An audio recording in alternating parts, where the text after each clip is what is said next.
Ever watched a story where everything goes hilariously wrong? Doors slam, secrets spill, and characters scramble to keep up with the chaos. That's the magic of a farce, a genre designed to make you laugh until your jaws hurt. Farce is a type of comedy that thrives on exaggerated situations, physical humor, rapid fire pacing. Think mistaken identities, outrageous coincidences, and characters lying their way out of one mess only to land in another. The goal is simple: keep the audience laughing nonstop. The roots of farce go way back to medieval times, actually. Early farces were short plays performed between acts of serious dramas, often poking fun at human folly or societal norms. Over time, farce evolved into its own standalone genre, finding its way onto stages and screens worldwide. Whether it's a chaotic household or a hotel room mix up, farces are all about pushing ordinary life into extraordinary and ridiculous situations. One classic example of farce is Georges Feydeau's A Flea in Her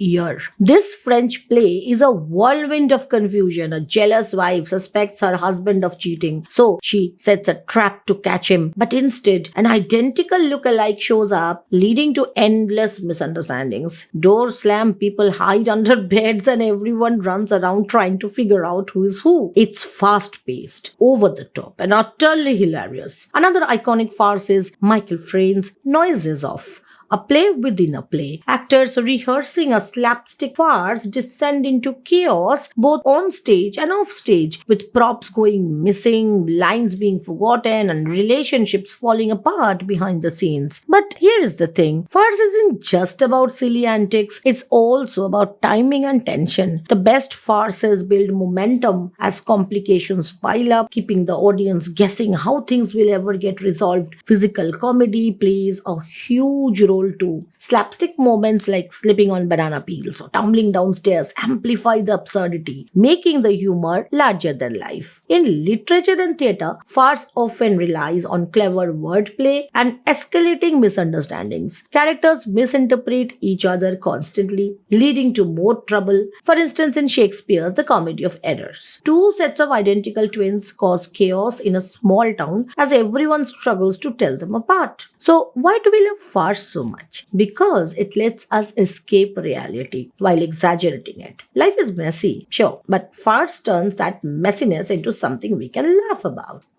Farce takes relatable moments of our life and blows them up into something spectacularly funny, reminding us not to take ourselves too seriously.